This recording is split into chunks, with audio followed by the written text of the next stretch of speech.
Damai sejahtera Allah Bapa yang melampaui segala akal dan budimu, itulah yang menyertai dan memelihara hati dan pikiranmu sekalian. Di dalam nama Yesus Kristus Tuhan kita.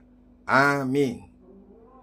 Shalom Bapak Ibu Saudara-saudaraku, selamat bertemu kembali dalam khotbah minggu kita hari ini, yaitu Minggu Jumat Agung, tanggal 18 April 2025. Nats firman Tuhan yang menjadi renungan buat kita hari ini yaitu yang terambil dari Markus 15 ayat yang ke-33 sampai ayat yang ke-41 dengan topik Minggu Yesus menyerahkan nyawanya. Saya mau bacakan firman Tuhan ini, mari kita dengarkan dan renungkan baik-baik firman Tuhan ini. Semoga firman Tuhan ini mengantarkan kita kepada perenungan yang menyadarkan kita betapa besar kasih-Nya Tuhan. Dosa-dosa kita yang begitu besar sampai Dia harus menanggung akibatnya, menanggung hukuman hanya untuk kita. Amin. Demikian firman Tuhan. Bapak Ibu Saudara-saudara, pada jam 12 kegelapan meliputi seluruh daerah itu dan berlangsung sampai jam 3. Dan pada jam 3 berserulah Yesus dengan suara nyaring, Eloi, Eloi, lama sabachthani, yang berarti, Allahku, Allahku, mengapa engkau meninggalkan aku? Mendengar itu beberapa orang yang berdiri di situ berkata, lihat, ia memanggil Elia. Maka datanglah seorang dengan bunga karang mencelupkannya ke dalam anggur asam, lalu mencucukkannya pada sebatang bulu dan memberi Yesus minum serta berkata, baiklah kita tunggu dan melihat apakah Elia datang untuk menurunkan dia. Lalu berserulah Yesus dengan suara nyaring dan menyerahkan nyawanya. Ketika itu tabir bait suci terbelah dua dari atas sampai ke bawah. Waktu kepala pasukan yang berdiri berhadapan dengan dia melihat matinya demikian, berkatalah ia, sungguh, orang ini adalah anak Allah. Ada juga beberapa perempuan yang melihat dari jauh, di antaranya Maria Magdalena, Maria ibu Yakobus, Maria ibu Yakobus muda dan Yoses serta Salome. Mereka semuanya telah mengikut Yesus dan melayaninya waktu ia di Galilea. Dan ada juga di situ banyak perempuan lain yang telah datang ke Yerusalem bersama-sama dengan Yesus. Demikianlah firman Tuhan. Bapak Ibu Saudara-saudaraku yang dikasihi Yesus Kristus, minggu kita hari ini kita ingin mengenang peristiwa yang paling sentral dalam iman kekristenan kita. Minggu atau peristiwa yang paling sentral dalam iman kepercayaan orang Kristen, di mana Yesus hari ini disalibkan untuk menebus dosa-dosa kita, untuk menebus dosa-dosamu, untuk menebus dosa-dosaku juga. Begitu berharganya kematian Kristus itu. Dan dari situ kita belajar begitu berharganya kita ditebus dengan darahnya yang kudus, bukan dengan emas dan perak atau dengan material yang lain. Bapak Ibu, kematian Tuhan Yesus Kristus di kayu salib mengingatkan kita bukan hanya kepada kesedihan dan kegelapan yang menyelimuti hari itu, tetapi juga memiliki makna yang begitu dalam peristiwa penebusan atas dosa-dosa kita yang terpancar melalui pengorbanannya di kayu salib itu. Bapak Ibu Saudara-saudara, ini mengantarkan kita untuk merenung sejenak. Kemarin saya tidak tahu kalau memang karena emosional atau karena emosional saya sampai mengatakannya itu. Kalau ada orang ketika mendengar peristiwa penyaliban Kristus, tapi dia tidak merasa terharu dan dia tidak merasakan apa-apa dalam peristiwa itu, maka saya kurang yakin bahwa dia adalah bagian daripada kerajaan Allah. Bapak, Ibu, Saudara-saudara, ketika kita mendengar peristiwa kematian Tuhan Yesus, bagaimana dia mengorbankan dirinya, bagaimana dia sampai mati ujungnya, sampai disalibkan, dan sebelum disalibkan peristiwa demi peristiwa yang mempertontonkan kepada kita kekejaman yang harus dialami oleh Tuhan kita untuk menebus dosa-dosa kita. Dan kalau sampai di situ kita pun juga tidak merasa terharu, jujur saya harus mengatakan mungkin engkau bukanlah bagian daripada kerajaan Allah itu. Supaya dengan itu saudara-saudara kita boleh merenung sebentar. Benarkah Yesus yang mati itu sedang menebus dosa-dosaku? Sedang menanggung seluruh kejahatan-kejahatan yang aku lakukan dalam hidupku? Mari merenung sebentar. Dan saya melihat saudara-saudara peristiwa Jumat Agung ini, orang-orang pasti merasakan ada satu makna yang berbeda. Kalau dalam minggu-minggu yang lain seakan-akan kelihatan itu biasa-biasa, tetapi ketika Jumat Agung ada perasaan haru, ada perasaan kesedihan ketika kita mengikuti ibadah itu. Bapak, Ibu, Saudara-saudara yang terkasih, ada beberapa pertanyaan demi pertanyaan yang perlu saya ajukan kepada kita melalui firman Tuhan ini. Pernahkah kegelapan begitu pekat menyelimuti hidupmu hingga engkau merasakan hidup seolah-olah tanpa harapan atau harapan yang sirna? Pernahkah Anda merasa ditinggalkan bahkan oleh Dia yang selama ini menjadi sandaran dalam kehidupanmu? Bagaimana perasaanmu ketika engkau ditinggalkan?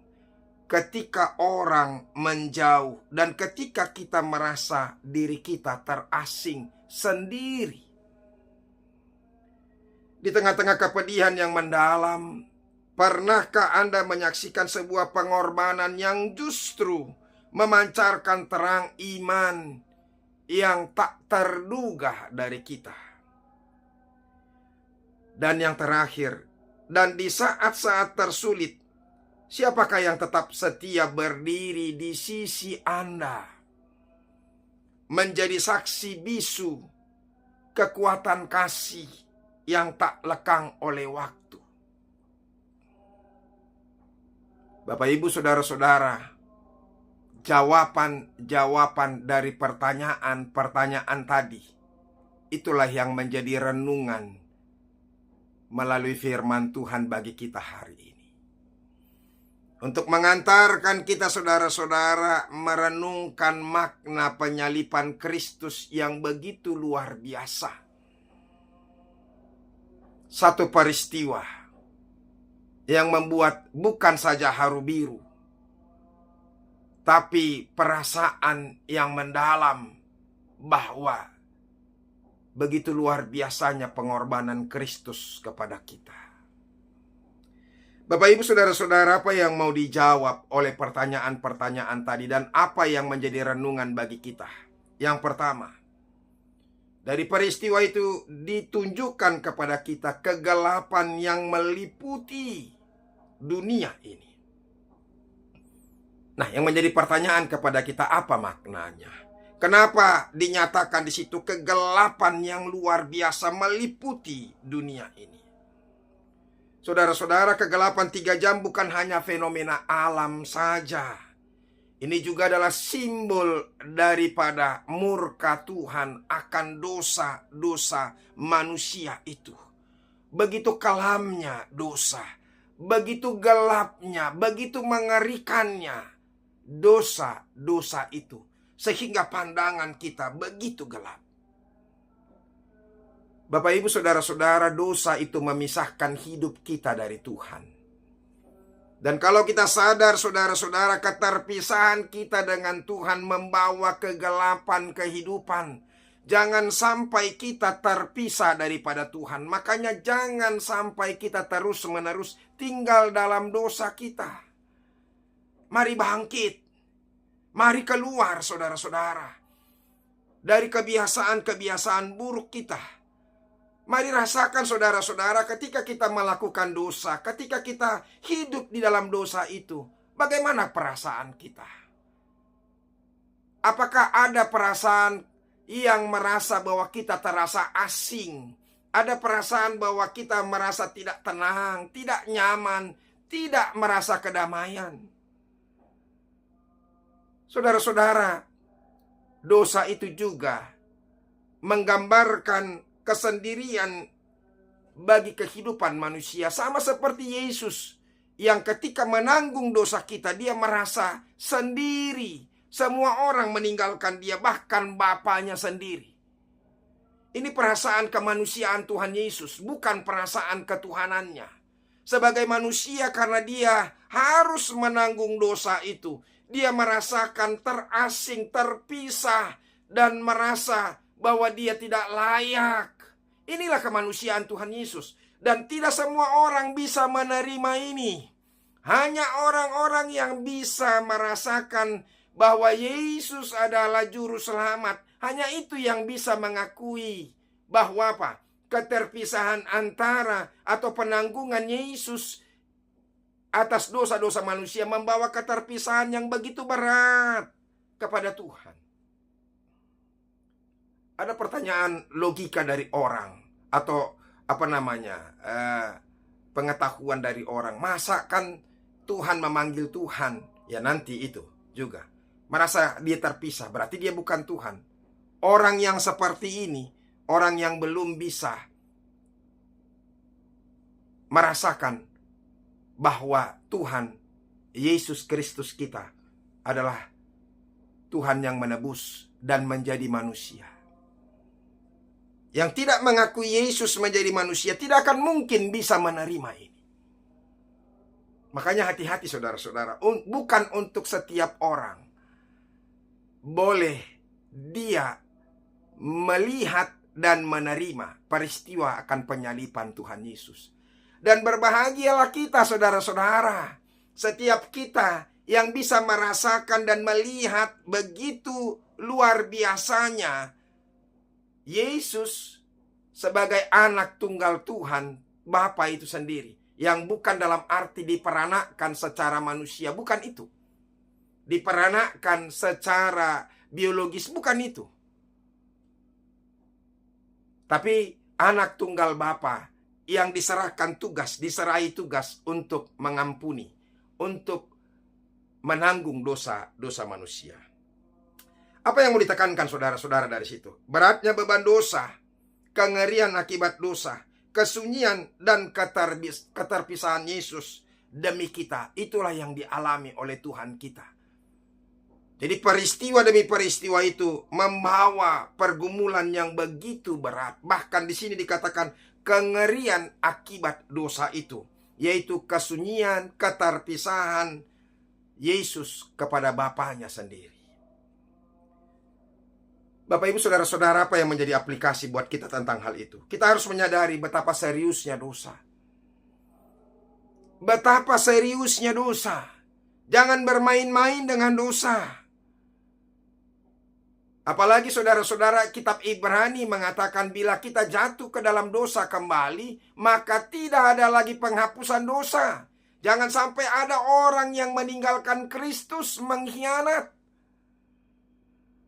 Sebab tidak ada lagi pengampunan dosa, cuma sekali saja. Itu. Jadi hati-hati. Berbahaya sekali, ya. Dan jangan remehkan dosa itu sendiri. Kita pikir nanti masih ada waktu untuk apa? Untuk bertobat. Bapak Ibu Saudara-saudara, siapa yang tahu hidup kita? Itu, ya. Yang kedua, saudara-saudara, makna seruan kepasrahan. Yesus menyerukan sebuah kepasrahan kepada Tuhan, yang mengatakan, saudara-saudara, Eloi, Eloi, lama sabachthani. Allahku, Allahku, mengapa engkau meninggalkan aku? Kemudian saudara-saudara, dengan nyaring, ketika dia mau mengakhiri hidupnya, dia katakan, iya, aku menyerahkan nyawaku kepadamu.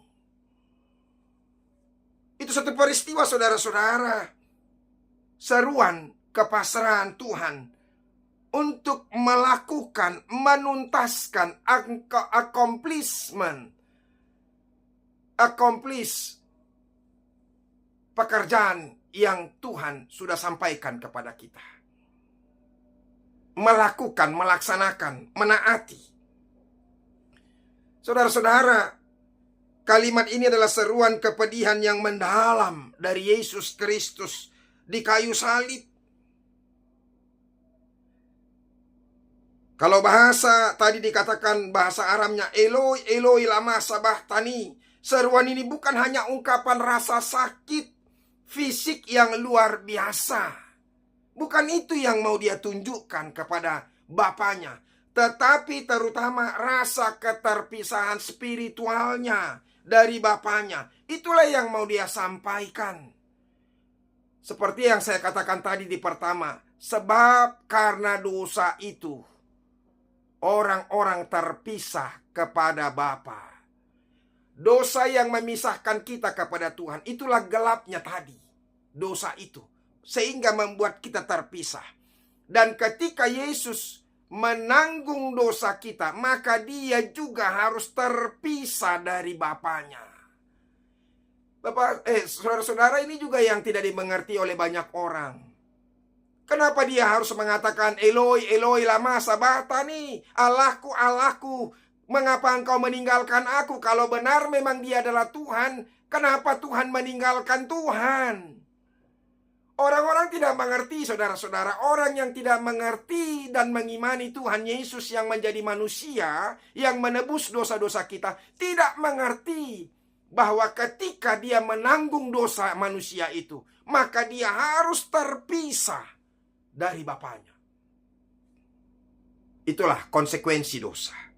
Memisahkan kita dari Tuhan kita. Bapak Ibu Saudara-saudara, pertanyaannya, mengapa Yesus merasa ditinggalkan oleh Bapa? Itu yang saya katakan. Yang pertama, menanggung dosa umat manusia. Secara teologis, Yesus di kayu salib menanggung seluruh beban dosa umat manusia. Dosa adalah pemisah antara manusia dengan Allah. Yang kedua, kenapa dia berkata seperti itu, merasa ditinggalkan oleh Bapa? Dia merasa terasing. Yesus sepenuhnya menjadi manusia dan mengalami segala aspek kemanusiaan, termasuk rasa ditinggalkan dan kesepian yang mendalam. Dan kemudian makna seruan terakhir yang menyerahkan nyawanya. Bukan kematian pasif yang mau disampaikan di sini. Yesus berteriak dengan kekuatan terakhir. Ia menyerahkan nyawanya dengan kehendaknya sendiri. Ini mau menunjukkan kepada kita ketaatannya sampai akhir dia lakukan. Bapak Ibu Saudara-saudara, apa yang mau dikatakan atau mau ditekankan di sini kepada kita? Penderitaan fisik dan emosional Yesus yang luar biasa. Ketaatannya yang sempurna pada kehendak Bapa dan kuasanya atas hidup dan mati. Bapak Ibu Saudara-saudara, ini juga yang perlu kita imani dalam kehidupan kita, dalam mengaplikasikan kehidupan yang penuh dengan kesulitan. Dalam kesulitan kita pun bisa berseru kepada Allah. Belajar taat kepada kehendak Tuhan. Jangan menggerutu. Kalau engkau mengalami penderitaan karena memang itu bagian tugas yang harus engkau tanggung, kita tanggung, maka lakukanlah, sempurnakanlah, accomplish semua tugas yang Tuhan berikan kepada kita. Meskipun terasa berat. Dan percayalah, ketika kita berseru kepada Tuhan, Eloi, Eloi lama sabachthani, maka Tuhan tidak akan pernah benar-benar meninggalkan kita. Peristiwa ini hanya mengingatkan, memang karena Yesus harus menanggung dosa kita itu sendiri.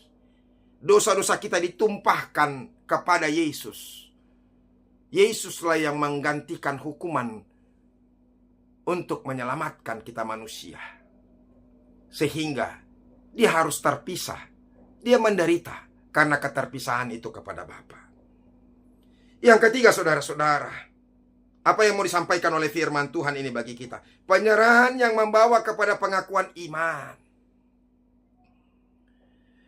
Makna pengakuan kepala pasukan ketika dia mengatakan, benarlah dia ini adalah anak Allah. Seorang Romawi, bukan Yahudi. Seorang yang tidak percaya, bukanlah ahli Taurat.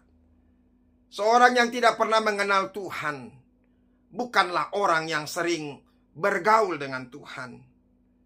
Tapi dia bisa melihat begitu luar biasanya pengorbanan yang Tuhan lakukan, yang Yesus lakukan. Di dalam penderitaannya, di dalam pergumulannya, di dalam keterbebanan yang begitu luar biasa. Ia menyaksikan Yesus begitu diam dalam ketenangan. Dia diam dalam kedamaian. Sedikit pun tidak keluar dari mulutnya kata-kata penuh kebencian.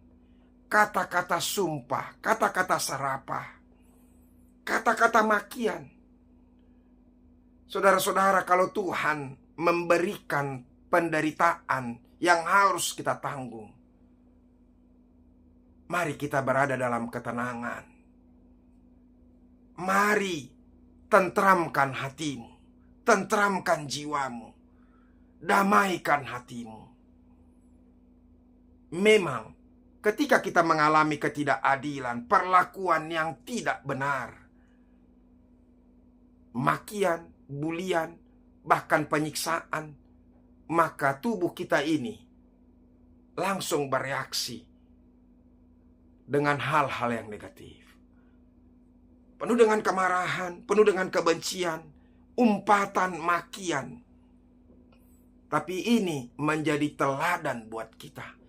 Apa yang dilakukan oleh Yesus Kristus ketika ini menjadi contoh bagi kita untuk mengikuti bahwa dia tenang, dia tentram, dia damai, dia tidak mengeluarkan kata-kata apapun, apalagi yang menggambarkan perkataan yang tidak benar. Bahkan apa yang keluar dari perkataannya, ya Bapa, ampunilah mereka, sebab mereka tidak tahu apa yang mereka perbuat. Saudara-saudara, mungkinkah orang-orang Romawi itu tidak tahu apa yang mereka buat? Mereka sedang membunuh di situ. Tapi Tuhan berkata, ya Bapa, ampunilah. Ketika dia mengalami penderitaan pun, dia masih melepaskan pengampunan kepada orang-orang yang melakukan kejahatan. Saudara-saudara, teladan yang begitu luhur itu yang mau disampaikan oleh Tuhan Yesus kepada kita. Yesus mengatakan, kasihilah musuhmu. Kalau ada musuhmu yang lapar, berilah dia makan. Bayangkan, itulah pelajaran-pelajaran luhur yang perlu kita imani dari Kristus Yesus. Saya pikir tidak ada orang atau tidak ada pengajaran yang lebih luhur dari situ. Yang keempat, dan ini yang terakhir, kesaksian para perempuan. Saudara-saudara, mereka setia mengikuti dan melayani Yesus sejak dari Galilea. Di saat murid-murid laki-laki takut dan melarikan diri, tapi mereka sekalipun tidak terlalu dekat, tapi setia mengikuti sampai Yesus disalibkan. Murid-muridnya sendiri yang tadinya begitu garang, begitu hebat, begitu luar biasa, tapi ketika ini mereka semuanya mengalami ketakutan dan meninggalkan Tuhan Yesus. Mereka, perempuan-perempuan ini tidak. Kesetiaan dan pengabdian yang tulus, itulah yang mau ditekankan melalui perilaku perempuan-perempuan itu. Peran penting perempuan dalam pelayanan Yesus, itulah yang mau disampaikan kepada kita. Kasih yang tidak pernah gentar menghadapi bahaya. Itulah yang mau ditunjukkan oleh mereka. Bapak, Ibu, saudara-saudara, jangan takut menghadapi bahaya. Majulah terus. Kalau memang Tuhan demi Tuhan, dan Tuhan yang perintahkan, Tuhan yang mengatakan kepada kita untuk bersaksi. Kalau engkau mengalami pergumulan karena kesaksianmu itu, jangan lari, setialah. Teruslah mengikuti Dia sampai pada akhirnya engkau sampai kepada tujuan yang hakiki itu, yaitu menjadi saksi bagi penebusan Kristus. Jangan pernah malu, jangan pernah mengelak. Ada banyak bulian, ada banyak cacian, ada banyak makian. Bahkan banyak orang yang diadukan ke hukum, bahkan dihukum. Biarlah mereka-mereka dan kita yang mengalami penderitaan karena kesaksian bagi Kristus akan memperoleh yang layak, yaitu hidup yang kekal.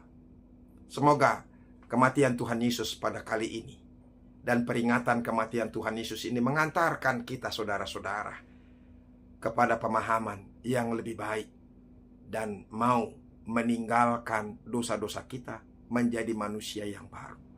Karena kematian Kristus itu benar-benar sudah memberikan kehidupan. Kita begitu berharga baginya. Jangan sia-siakan penghargaan Tuhan bagi hidup. Tuhan Yesus memberkati. Mari kita berdoa. Terima kasih ya Tuhan. Kematian-Mu begitu luar biasa. Kami yang seharusnya layak untuk menerima hukuman, tapi Engkau menggantikannya. Bahkan Engkau rela menderita untuk itu.